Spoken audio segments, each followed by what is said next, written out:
Welcome everyone. Today's story is one of the most unbelievable true journeys of the American West. A man born into slavery who escaped bondage, rode west into danger, and by 1873 had become one of the deadliest gunmen Texas had ever known. Before we dive in, tell me in the comments where you're watching from, and if you value real history, hit subscribe, because stories like this take serious time, cross-checking records, and digging through true data to separate myth from fact. And I bring you only what stands up to the evidence.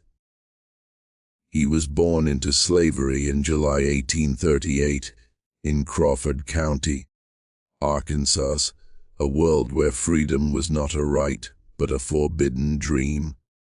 His owner was William Steele Reeves, a wealthy slaveholder, and from birth his life was defined by forced labor, control, and violence sanctioned by law. Enslaved black children were not given childhoods. By his early teens, he was already doing hard physical work, learning endurance the brutal way. He grew up watching punishment, family separations, and the constant threat of death, which sharpened his awareness and survival instincts early. Despite being denied education, he developed an extraordinary memory and observational skill, traits that would later define his legend. When his enslaver joined the Confederate Army during the Civil War, he was taken along, a decision that unknowingly placed him on the path to freedom. This beginning, rooted in oppression, danger, and resilience, forged the mindset of a man who would later become feared by outlaws and respected by the law across the frontier. His escape from slavery was not a single dramatic moment, but a calculated break born from opportunity and courage. During the Civil War, while forced to accompany his enslaver into Confederate territory, the chaos of war weakened the grip of control that had defined his life. In 1862, amid the confusion following a Union advance, he seized his chance and fled. Alone, unarmed, and with no clear destination, he moved north and west through hostile land where capture meant brutal punishment or death. He survived by hiding during daylight, traveling at night, and relying on sharp instincts honed from years of watching human behavior under threat. Eventually, he reached Indian Territory, where slavery laws were weaker and freedom was possible. There, he aligned himself with Native American tribes, learning their languages, customs, and survival techniques. This period transformed him from enslaved property into a self-directed man, teaching him independence, adaptability, and restraint. His escape didn't just give him freedom, it gave him the foundation to survive the violent frontier that awaited him in the West. After securing his freedom in Indian Territory, his journey west truly began, not as an outlaw or lawman, but as a man learning how to survive in one of the harshest landscapes in America. He lived among Native American tribes, including the Cherokee, Seminole, and Creek, immersing himself in their way of life. During this time, he mastered tracking, horseback riding, marksmanship, wilderness navigation, and camouflage, skills essential for survival on the frontier. He learned to read the land, broken branches, displaced stones, faint footprints, turning the wilderness itself into a map. He also became fluent in several native languages, giving him a rare advantage in communication and negotiation. Food was hunted, shelter was temporary, and danger was constant, from wild animals to hostile men. This was where his patience, discipline, and sharp judgment were forged. The West didn't make him dangerous by chance, it trained him through necessity. Long before Texas knew his name, he had already become a master of survival, capable of enduring isolation, outthinking enemies, and striking only when the moment demanded it. His mastery of the gun did not come from recklessness or showmanship, it came from discipline, patience, and necessity. While living in Indian Territory, he was first introduced to firearms not as tools of intimidation, but as instruments of survival and protection. He learned to shoot with precision, conserving ammunition and waiting for the right moment rather than firing wildly.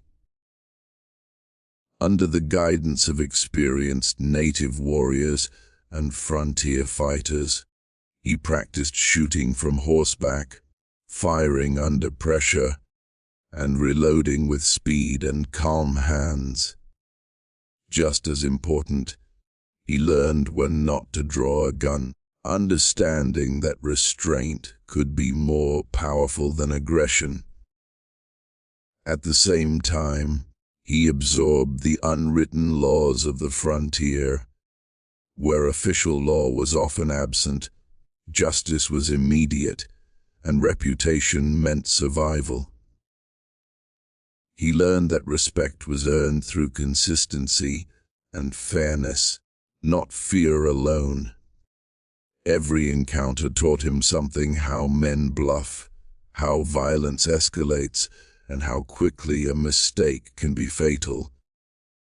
This combination of legal awareness, moral code, and deadly accuracy shaped him into a man who carried authority without a badge long before he ever wore one. By the time he entered Texas, he was no longer just a skilled shooter. He was a calculated enforcer of order in a lawless land.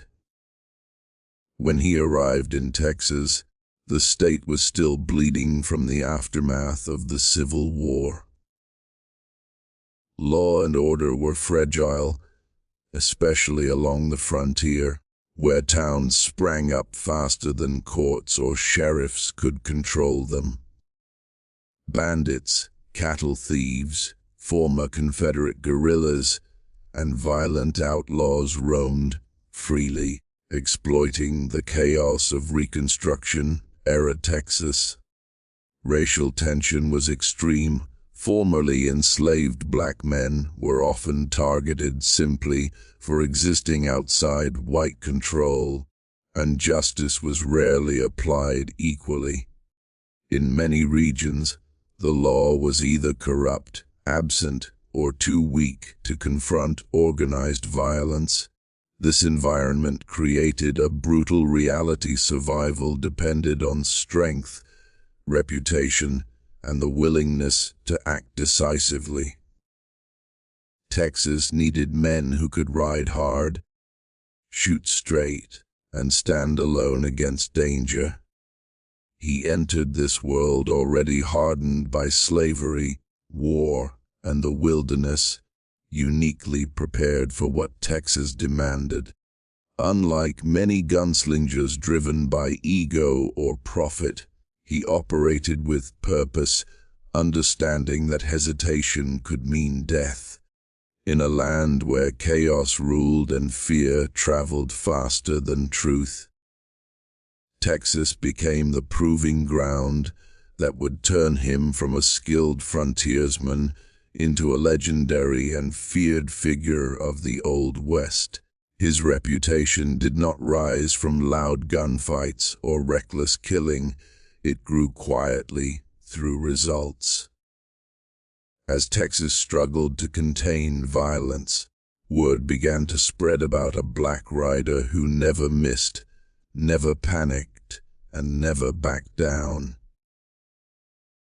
He was known for tracking dangerous men across impossible distances, often alone, and bringing them in when others failed, or stopping them permanently when there was no other choice.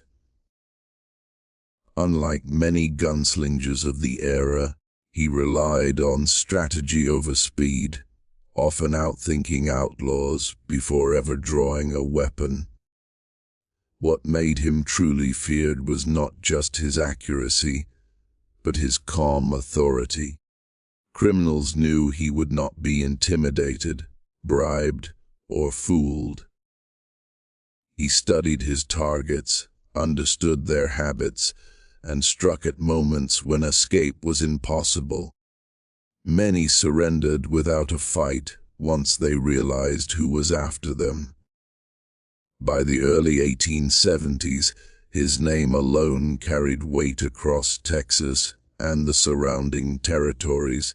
He wasn't chasing fame. He was enforcing a personal code shaped by slavery, survival, and frontier justice. In a violent land full of men trying to be legends, he became one simply by being unstoppable, precise, and relentless.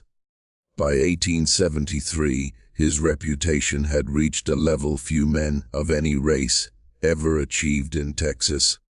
He was no longer just known, he was recognized on sight and feared by name. Stories of his encounters traveled ahead of him along cattle trails, border towns, and outlaw hideouts. Criminals whispered about his ability to appear without warning, to track men for days without being seen, and to end confrontations with chilling efficiency. What made his reputation even more powerful was that it was backed by documented outcomes, not exaggeration. Arrests made, gangs broken, fugitives stopped. In an era obsessed with fast-draw showdowns, his legend stood apart.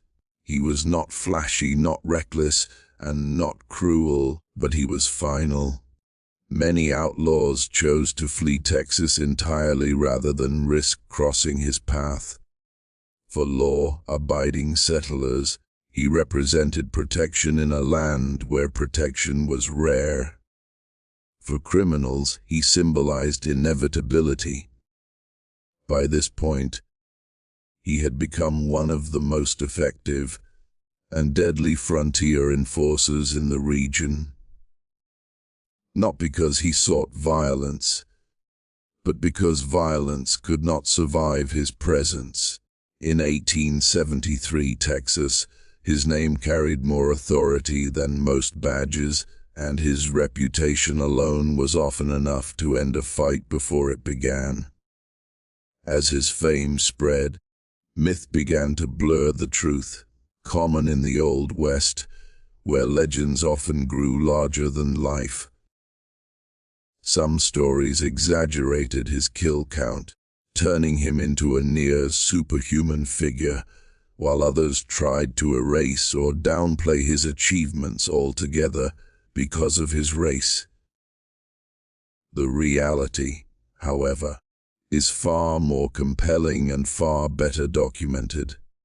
Court records, arrest warrants, and first-hand accounts confirm that he arrested thousands of fugitives over his career and was involved in numerous deadly encounters. But he was not a reckless killer. He operated within the boundaries of frontier law, using lethal force only when resistance left no alternative. Another myth painted him as an illiterate brute. Yet evidence shows he possessed a sharp intellect, an exceptional memory, and the ability to operate independently in complex legal and cultural environments. Some legends claimed he relied on disguises and tricks alone, but records reveal his success came primarily from planning, patience, and psychological insight.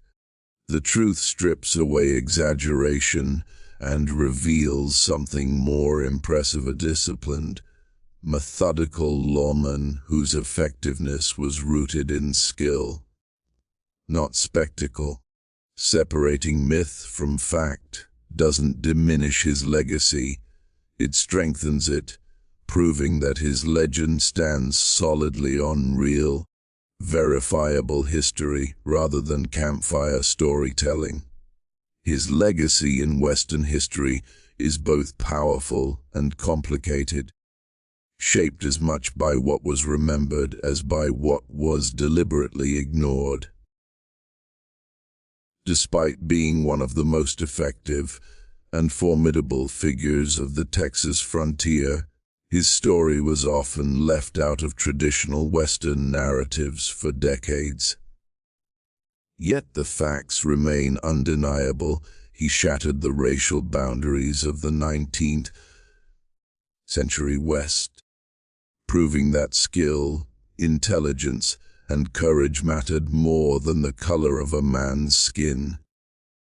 He influenced how frontier law was enforced, showing that patience and strategy could be more effective than brute force or reckless violence. Today, historians recognize him as one of the greatest frontier lawmen and gunslingers of his era, a man whose life redefined what survival and justice looked like in post-Civil War America. His story stands as a reminder that real history is often more extraordinary than legend, and more uncomfortable for those who tried to control it. By surviving slavery, mastering the frontier, and imposing order in chaos, he carved his name into the foundation of the American West. His legacy is not just about how many men he faced, but about how far he rose from the chains of bondage to become a figure that even history itself could not erase.